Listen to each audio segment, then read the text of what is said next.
Bismillah ar-Rahman ar-Rahim, wassalatu wassalamu ala Rasulillah. Dans cette partie, on va présenter la solution du premier TD de la modélisation de la machine à 5 ans. Ce TD comporte quelques questions de cours et 2 exercices. Pour les questions de cours, on a demandé quelles sont les hypothèses simplificatrices pour établir la modélisation de la machine à 5 ans. Pourquoi? La machine à 5 rangs présente un modèle non linéaire multivariable fortement couplé entre le stator et le rotor. Donc l'étude est très compliquée réellement. Pour simplifier l'étude, on impose des hypothèses simplificatrices. La première hypothèse simplificatrice, on doit supposer que le bobinage est symétrique, c'est-à-dire que le bobinage est réparti d'une manière à donner des FMM sinusoïdales. Donc pour éviter les harmoniques de l'enroulement, l'harmonique de l'espace et l'harmonique de courant. Nous supposons également qu'on travaille dans le régime non satirique. Le régime non satirique, c'est-à-dire le régime linéaire. Le régime linéaire. De régime linéaire, on parle du cycle d'hystérésis. On a la première partie, c'est le régime linéaire, et la deuxième partie, c'est le régime saturé. Pourquoi le régime linéaire? Dans ce régime, la perméabilité est constante. Donc l'étude sera très simplifiée par rapport au régime saturé. Car dans le régime saturé, la perméabilité est variable. Et l'étude sera très compliquée. Donc, dans la partie qui suit, on suppose que l'inductance est constante, puisque la perméabilité est constante. Nous négligeons les phénomènes d'hystérésis, les courants de Foucault, qui provoquent l'échauffement du matériau, et l'effet de Pau, ainsi que l'effet d'encochage. C'est-à-dire qu'il n'y a pas d'effet d'encochage entre l'encoche statorique et rotorique. Le régime homopolaire est nul, puisque l'étude sera consacrée à un système équilibré. Les résistances statoriques et rotoriques ne varient pas avec la température. À partir de ces hypothèses simplificatrices, les conséquences sont les suivantes. Donc, le flux est additif pour éviter la désaturation de la machine. Les inductances propres statoriques et rotoriques, c'est des constantes. Et il y a une autre conséquence très importante, c'est que la variation sinusoïdale entre les inductances mutuelles des enroulements statoriques et rotoriques. Cette variation est en fonction du décalage mécanique entre le stator et le rotor.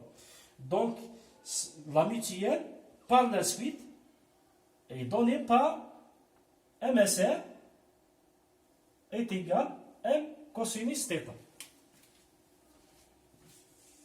La deuxième question, on a demandé quelles sont les conditions d'application de Park, des conditions d'application de la transformation de Park. Donc, le but de la transformation de Park, c'est de passer du triphasé vers le biphasé. Pourquoi? Parce que le triphasé est très compliqué. Dans la modélisation triphasée, on a trouvé 2 équations, les équations du stator et les équations du rotor. Ces 2 équations différentielles, c'est des équations différentielles à coefficients variables. Donc l'étude est très compliquée car la variation des paramètres rend la résolution du système un peu compliquée par rapport aux études au biphasé. Donc, mais pour appliquer la transformation de Park, on doit garantir par la suite que la conservation de puissance et la condition nécessaire, c'est que les matrices dans le repère de Park, ils doivent être réversibles. C'est des matrices carrées. Donc la transformation de Park, c'est le passage du triphasé vers le biphasé. Ce passage rend le système très simple par rapport au triphasé. Pourquoi? Puisque dans le triphasé, on trouve par la suite des équations différentielles à coefficients constants. Ce système, dans le repère biphasé, il doit garantir la conservation de la puissance instantanée et en plus, il doit garantir la réciprocité des inductances mutuelles.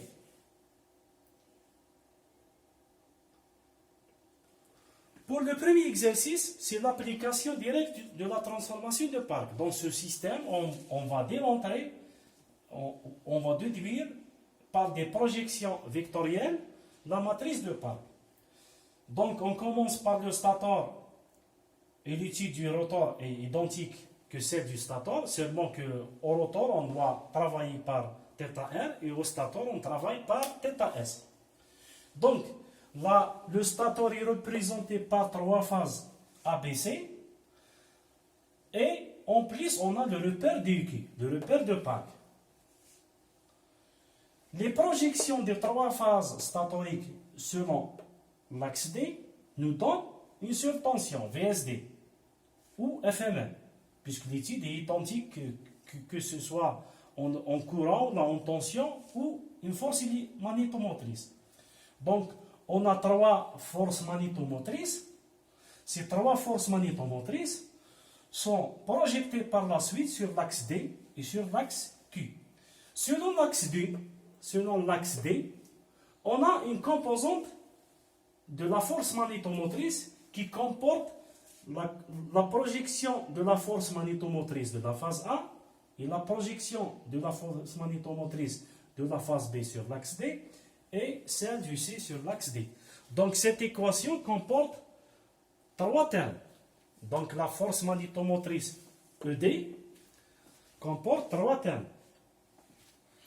La projection de la phase A sur l'axe D, la projection de la phase B sur l'axe D et la projection de la phase C sur l'axe D, sur l'axe D. C'est sur l'axe D. Avec la force magnétomotrice de la phase A sur l'axe D et en fonction de θs, la force magnétomotrice de la phase B sur l'axe D et en fonction de alpha, et la force magnétomotrice de la phase C sur l'axe D et en fonction de gamma. Commençons par la phase A. La projection de la phase A sur l'axe D est celle de la phase A en fonction du cosinus θ. Donc, epsilon D est égal à epsilon A cosinus θ. Pour la phase B, sa projection est epsilon BD. Elle est en fonction de alpha. Donc, est égal, epsilon BD est égal à epsilon B cosinus alpha. Tel que alpha, l'angle alpha, c'est l'angle 2π sur 3 moins θs. Donc, alpha est égal à 2π sur 3 moins θs. Donc, si on substitue alpha dans l'équation de epsilon BD, on trouve epsilon B cosinus θs moins 2π sur 3, puisque le cosinus est pair, donc cosinus 2π sur 3 moins θs et celui cosinus θs moins 2π sur 3. Jusqu'à maintenant, on a trouvé les deux premiers éléments de la première ligne de Park. Donc epsilon AD est égal à epsilon A cosinus θ. C'est le premier élément de la phase de la matrice de Park. Epsilon BD, c'est le deuxième élément de la première ligne de la matrice de Park. Pour la phase C,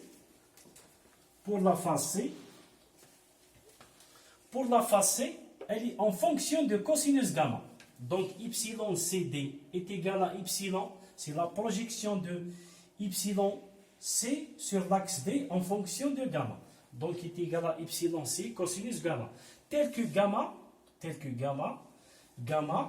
c'est l'angle 2π sur 3, c'est 2π sur 3 plus θs. Donc gamma est égal à 2pi sur 3 plus θs. Si on remplace gamma sur la première expression, on trouve epsilon c cosinus 2pi sur 3 plus θs. Et c'est le troisième élément qu'on peut le réécrire, epsilon b cosinus θs plus pi sur 3, plus de pi sur 3. Donc on peut aussi démontrer la phase C. La phase C, on a un angle xi. Gamma de ce sens et xi de ce sens. Donc, si on travaille par xi, epsilon c d et la projection de epsilon c cosinus xi, tel que xi, l'angle xi en rouge, est égal à 4pi sur 3 est égal à 4pi sur 3, 4pi sur 3, xi, l'angle xi, est égal à 4pi sur 3 moins θs. Donc xi est égal à 4pi sur 3 moins θs. Si on remplace ici, on trouve epsilon c est égal à cos 4pi sur 3 moins θs, et on peut le réécrire par 4pi θs moins 4pi sur 3, et celui 4pi moins θs moins 4pi sur 3, et celui cosinus θs plus 2pi sur 3, selon le système direct ou inverse. Pour l'axe Q, la projection sur l'axe Q, on doit trouver maintenant la composante quadrature. La composante quadrature est la même chose. La composante quadrature est la même chose. Et la somme de la projection de la phase A sur l'axe Q plus la projection de la force magnétomotrice de la phase B sur l'axe Q et la projection de la phase C sur l'axe Q. Donc, epsilon Q, elle comporte trois termes. Epsilon Q est égal à la force magnétomotrice de A selon Q, plus B selon Q, plus C selon Q. Commençons par la projection de A sur l'axe Q. On impose un angle bêta entre l'axe Q et la phase A. Donc, epsilon AQ ou epsilon A cosinus bêta. Tel que bêta, l'angle bêta, est égal à pi sur 2 plus θs. Ou θs plus pi sur 2. Si on remplace ici, on trouve epsilon AQ est égal à epsilon A cosinus θs plus pi sur 2 est égal moins epsilon A sinus θs. Voilà. C'est le premier élément de la deuxième ligne de la matrice de Park, tel que le cosinus θs plus pi sur 2 est égal moins sinus θs. Pour la phase B, la projection de la phase B sur l'axe Q, on a un angle delta, donc epsilon B est égal à epsilon B selon l'axe Q est égal à epsilon B cosinus alpha, cosinus delta, et delta est égal à pi sur 2 moins alpha. Pi sur 2 moins alpha. Alpha, on a trouvé précédemment alpha. Alpha est égal à 2pi sur 3 moins θs. Alpha, c'est 2pi sur 3 moins θs. Donc, on remplace alpha par 2pi sur 3 moins θs. On trouve pi sur 2 moins 2pi sur 3 plus θs. si alpha, si on remplace delta si on remplace delta dans notre expression, on trouve yb q est égal à yb cosinus θ s moins 2π sur 3 plus π sur 2. Je maintiens ce terme. Donc le cosinus, par exemple delta prime, cosinus delta prime plus π sur 2 est égal moins sinus delta prime,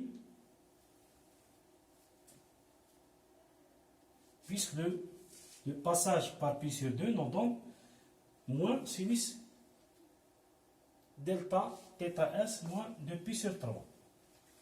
Donc cosinus θs moins 2π sur 3 plus π sur 2 est égal à moins sinus la quantité θs moins 2π sur 3. C'est le deuxième élément de la deuxième ligne de la matrice de Park. Pour la phase C, la projection de la phase C sur l'axe Q, on a un angle lambda. Donc, yc selon l'axe Q est égal à yc cosinus lambda. Yc cosinus lambda. Avec lambda est égal est égal au déphasage entre la phase B, ici c'est 2π sur 3, moins delta, moins l'angle delta. Avec delta, trouvé précédemment, delta, c'est π sur 2 moins 2π sur 3 moins θs, delta est connu. Donc, si on remplace delta ici, on trouve ycd est égal yc cosinus 2π sur 3 moins delta, avec delta est égal cette quantité. Donc 2π sur 3 moins π sur 2 moins 2π sur 3 plus θs. Ce terme, il peut être réécrit par 2π sur 3 moins π sur 2, la distribution du signe moins, plus 2π sur 3 moins θs. La somme des 2π sur 3 nous donne moins 4π sur 3 plus π sur 2. Ce cosinus devient moins sinus, puisqu'on a π sur 2. Donc yc selon l'axe Q est égal moins yc θs moins 4π sur 3. Cette quantité en triphasé, on peut la réécrire θs plus dπ sur 3. C'est la troisième